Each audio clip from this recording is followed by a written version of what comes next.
সরকার এত পরিমাণ ঘর দিবা যাচ্ছে, যার অরিজিনালি থাকার জায়গা নাই তাই পাওয়া যাচ্ছে না ঘর, আর যার থাকার জায়গা আছে, জমি জায়গা আছে, তাই পাওয়া যাচ্ছে। এটা কেমন ব্যাপার? তার মানে আমরা কি বুঝবো যে সরকার পরিষেবা দিবা যাচ্ছে, যার মাধ্যম দিয়ে পরিষেবাটা জনগণের টে পৌঁছাবে সেটাই তো কি ব্যর্থতা না কি? তো বন্ধুগুলা, রাজ্য সরকার কিন্তু রাজ্য প্রচুর পরিমাণে ঘর দিছে, ঘরের কিন্তু ছেঁড়াছেড়ি, সবাই ঘর পাইছে, সবাই ঘর পাইছে, ঘর পাওয়ারও তো আছে, কোনো সমস্যা নাই। কিন্তু সেটা সমস্যা নাই, এমন বাড়িঘর যদি থাকে, যদি তাই ঘর না পায়, এর মতো লজ্জার মনে হয় আর কিছু নাই, এর মতো লজ্জার কিছু নাই। ভিডিওটা করার কারণ হচ্ছে জমি জায়গা, বাঁশবাগান, গুয়াবাড়ি থাকা সত্ত্বেও ঘর পায় মানুষ, সেটা পাক, তাতে কোনো অসুবিধা নাই। সরকারি পরিষেবা যে কাউ পাওয়ার পায়, তাতে আমার অসুবিধার কিছু নাই, আমার পাওয়ারও কিছু নেই, যে কাউ পাক সরকারি সুবিধা খুব ভালো। কিন্তু এমন লোক যদি, এমন বাড়ির যদি কাউরায়, এমন ঘরের যদি কাউর হয়, তাই যদি সরকারি পরিষেবা না পায়, তাহলে ভাই কোয়ার ব্যাপার আছে। তো আইসো তোমার দেখান, এই হচ্ছে পরিস্থিতি ঘরের, এই হচ্ছে বেড়া, উপরে তিরপাল দেওয়া, এটা একটা ঘর, এই ঘরত একজন থাকে। তো এই যে পরিস্থিতিটা দেখা, আমার ক্যামেরাম্যান দেখা, ওটি থেকে দাঁড়িয়ে সুন্দর করে পরিস্থিতিটা দেখাও। এই যে একটা ঘর, এই ঘরটা। তো বন্ধুগুলা, আমার রাজ্য যখন মানে পাকা ঘরের সেরাসেরি, সরকারি ঘর এমন ভাবে দিছে, ঘরের বন্যা হয়ে গেছে, রাজ্য তাকে ঘরে পাকা ঘরে সেরাসেরি, আর যাই এমন ঘরত রয়, তাই যদি ঘর না পায়, এর মতো লজ্জার আর কিছু নাই। তার মানে কি, সরকারি পরিষেবা এখনো সঠিক জায়গায় পৌঁছানি অনেক বাকি আছে। ভিডিওটা করার এটাই হচ্ছে মেন কারণ, যে যার অরিজিনালে ঘর নাই, তাই এলাও কিন্তু ঘর পায় নাই।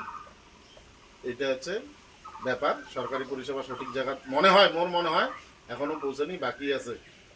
তো এটা একটা ব্যাপার। আর এটাও একটা ব্যাপার, রাজ্য সরকার যে পরিমাণে ঘর দিছে, পাকা ঘর দিছে, কিছু লোকের স্বপ্ন পূর্ণ হয়েছে, যে পাকা ঘর কমসে কম থাকির পাবে আর কি। এটা কাউ স্বীকার করুক আর না করুক, এই ব্যাপারটা মানায় লাগবে, যে সরকার যেভাবে ঘর দিছে, এটার কোনো মানে তুলনায় হয় না। সমস্ত জায়গার লোক প্রচুর পরিমাণে ঘর পাইছে, কিন্তু আমার ভিডিওটা করার এটাই উদ্দেশ্য, যে এখনো সঠিক জায়গায় পরিষেবা পাওয়া কিছু কিছু বাকি আছে। তো এটা হচ্ছে টটপাড়া 2 জিপি 12/123 নম্বর বুথ ছিল আগত, এখন হচ্ছে 12/240। তো যদি মনে করেন যে এমন কাউ আছেন যে ভালো মনে সত্যিকারের মানুষের সেবা করার জন্য রাজনীতিতে নামছুম, যদি এমন নেতা থাকে কাউ, অবশ্যই আগে আসির পারেন, যে সরকারি পরিষেবাটা দেওয়ার জনগণের মোর ক্ষমতা আছে, মুই পাম, তাহলে অবশ্যই আগে আসির পারেন।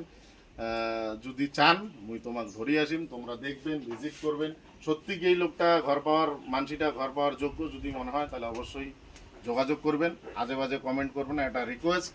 আর এটাও ঠিক, রাজ্য সরকার যেভাবে ঘর দিছে, কিছু লোকের হয়তো স্বপ্নে রয়ে গেলে পাকা ঘরত রওয়ার, এটা কাউ স্বীকার করুক আর না করুক, এটা স্বীকার করাই লাগবে, যে রাজ্য সরকার যে পরিমাণ ঘর দিছে, অনেকের স্বপ্ন পূরণ হয়েছে, যে না কমসে কম শেষ বয়সটা পাকা ঘরত রবার পাবে।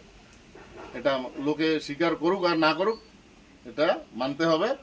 আর দ্বিতীয় কথা হচ্ছে, এটা কোনো রাজনৈতিক রং দেওয়ার চেষ্টা করেন না। কারো যদি মনে হয় যে না আমি সত্যি রাজনীতি করং, লোকের মুই সেবা করি চান, একটা সাধারণ লোক সরকারি পরিষেবা আমি পৌঁছে দিবার পাম, তাহলে অবশ্যই যোগাযোগ করেন। আর এই যে পরিস্থিতিটা দেখো, সরকারি পরিষেবার মধ্যে সিপিএম আমলে এই ঘরটা পাইছে, বিধবা ভাতা পায়, আর একটা সরকারি কলের টেপ, এই যে এটা জলের টেপ পাইছে। তো ঠিক আছে, সবাই ভালো থাকেন। আর ভিডিওটা জানো, মোর বন্ধুগুলা ভিডিও অনেক শেয়ার করেন মোর ভিডিও, তো এই ভিডিওটা শেয়ার করার জন্য একটা অনুরোধ রইল, যেন একজন সঠিক পরিষেবাটা পায়। ধন্যবাদ, ভালো থাকেন সবাই, নমস্কার।